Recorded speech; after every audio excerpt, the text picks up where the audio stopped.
LFT test के बारे में हम आपको आज बताने वाले हैं कि एलएफटी होता क्या है, क्यों कराया जाता है, इसको कराने से क्या पता चलता है, कौन से बीमारी में इसको टेस्ट को कराया जाता है, डॉक्टर कब कब इस टेस्ट को करने के लिए बोल सकते हैं, एलएफटी करने से पहले किस तरह का सैंपल लेना चाहिए, ये फास्टिंग होता है कि नॉन फास्टिंग होता है, कितना समय लगता है रिपोर्ट होने में, कितना तरह का जांच इसमें आता है और इससे क्या क्या चीज़ें पता चलता है, इसके बारे में आज हम आपको विस्तार से बता रहे हैं। सबसे पहले एलएफटी का फुल फॉर्म होता है लीवर फंक्शन टेस्ट। यह कोई एक पार्टिकुलर टेस्ट नहीं है, यह लीवर का कंप्लीट प्रोफाइल का टेस्ट है। इसमें लीवर से जुड़ी जितने तरह का एंजाइम है, टेस्ट है, वो सारा चीज़ इसमें कवर हो जाता है। इसमें 10 तरह का टेस्ट जो है आता है। यह टेस्ट कराने के लिए पेशेंट को किसी तरह का कोई फास्टिंग का ज़रूरत नहीं होता है। यदि आप फास्टिंग में हैं तो फास्टिंग में भी सैंपल दे सकते हैं। अगर फास्टिंग में नहीं हैं तो नॉन फास्टिंग रैंडमली कभी भी सैंपल आप दे सकते हैं। आप अपने सुविधा के अनुसार यह सैंपल दे करके आप जांच करा सकते हैं। इसमें एक आपको ब्लड सैंपल की ज़रूरत होती है और इसका रिपोर्ट जो है 2 से 3 घंटों में बन जाता है। और यह 2 से 3 घंटे में कब बनता है? जब सेम लैब में आपका सैंपल प्रोसेस होता है। अगर ये जो सैंपल है ये कहीं दूसरे लैब में ट्रांसपोर्ट किया जाता है, जैसे बड़े लैब में या किसी बड़े शहर में इसको भेजा जाता है और भेज कर कराया जाता है, तो उस कंडीशन में सेम डे आपको रिपोर्ट मिलना मुश्किल है। अगले दिन रिपोर्ट मिलता है या लैब जो है आपको बताएगा कि आपका रिपोर्ट जो है कब मिलेगा। वो अपने सुविधा के अनुसार उसको देखता है। इस प्रोफाइल के अंदर 10 तरीके का टेस्ट होता है लीवर से संबंधित, जो इसमें कवर होता है। हम हर एक टेस्ट को एक एक करके आपको समझा रहे हैं और हर एक टेस्ट का नाम आपको बताएंगे। इसमें सबसे पहला टेस्ट जो होता है SGPT होता है।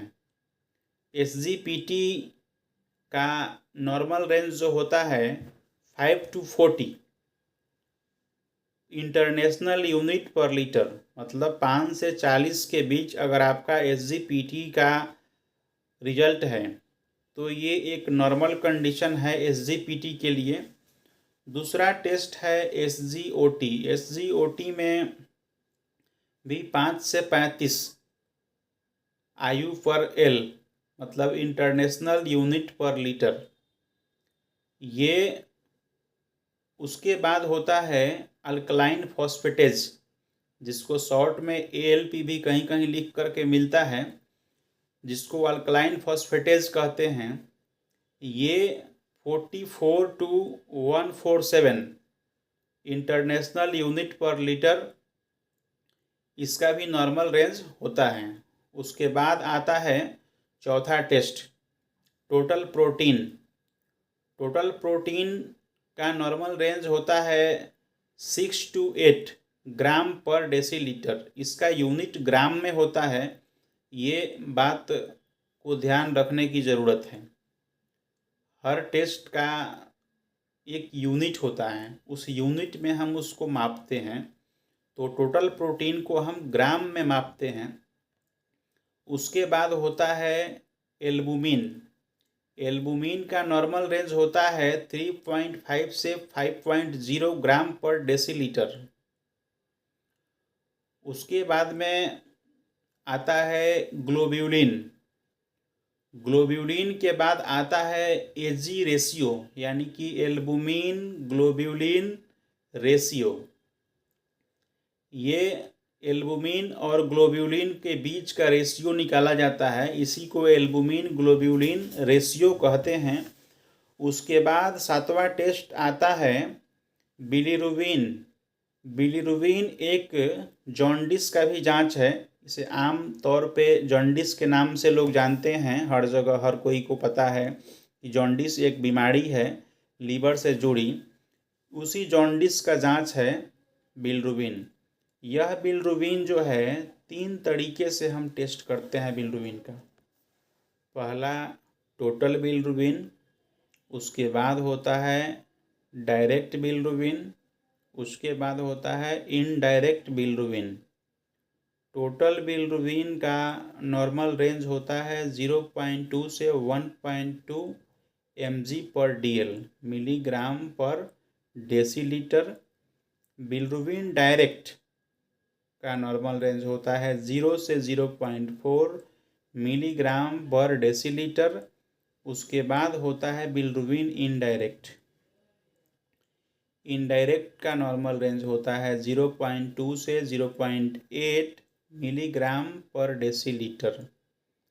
यह जो टेस्ट है, ये 10 तरह का टेस्ट एक लीवर फंक्शन टेस्ट के अंदर आता है और यह लीवर से जुड़ी हुई बीमारियों के बारे में इंडिकेट करता है कि लीवर में किस तरह की समस्या है और क्या उसका चीज़ है, जिससे इसको पता लगाने का एक बहुत ही अच्छा टेस्ट है।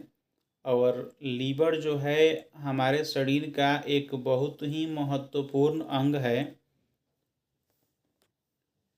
इसीलिए यह वाइटल ऑर्गन या जो फुल बॉडी चेकअप वगैरह होता है उसमें ज़रूर से ज़रूर यह टेस्ट कराया जाता है, या मेडिकल फिटनेस वगैरह में भी इसको करके देखा जाता है कि आपके लीवर का कंडीशन क्या है। और लीवर से संबंधित जुड़ी बीमारियों को पता लगाने के लिए यह एक लीवर का महत्वपूर्ण टेस्ट है। ये कंप्लीट प्रोफाइल हो गया। अगर उस तरह का कोई मेजर प्रॉब्लम नहीं होता है तो डॉक्टर इसको अलग अलग टेस्ट जो है प्रिस्क्राइब करते हैं, जैसे सिर्फ SGPT करवा दिया गया या SGOT करवा दिया गया, या अगर किसी तरह का जॉन्डिस या पीलिया का जो है शिकायत है, पीलिया का जो होने का संभावना है, तो उसमें जो है बिलीरुबिन कराया जाता है। बिलीरुबिन टोटल, डायरेक्ट और इनडायरेक्ट तीनों तरह का बिलीरुबिन देख करके टेस्ट का रिपोर्ट इससे पता लगाया जा सकता है कि मरीज को जॉन्डिस है और कितना है, ज़्यादा है कि कम है, किस स्टेज में है। ये जॉन्डिस के लिए भी कराया जाता है। उसके बाद में किसी किसी मरीज़ में ये प्रोटीन की कमी हो जाती है, टोटल प्रोटीन की, उसके लिए सिर्फ टोटल प्रोटीन कराया जाता है। और कुछ कुछ केसेस में देखा गया है कि सीरम एल्बुमिन की कमी होती है, एल्बुमिन जो है डिक्रीज करने लगता है, अपने लेवल से डाउन हो जाता है। उस कंडीशन में सीरम एल्बुमिन का सिर्फ टेस्ट कराया जाता है। उसके बाद में ये टेस्ट जो है कराने के बाद में डॉक्टर जो है अपने हिसाब से उसको मेडिसिन प्रेफर करते हैं कि क्या पेशेंट को खाना चाहिए, और पेशेंट को खाने पीने और लाइफ स्टाइल के बारे में जानकारी देते हैं। ये जो हमने बताया, ये लीवर की कंप्लीट टेस्ट के बारे में आपको बताया। इस टेस्ट से जुड़ी अगर किसी प्रकार की कोई भी जानकारी चाहिए आपको, या कहीं भी आपको कोई कन्फ्यूजन हो, तो कृपया आप कमेंट बॉक्स में आकर कमेंट करें और मेरे चैनल से जुड़े रहें। लाइक करें, सब्सक्राइब करें और कमेंट करें। धन्यवाद।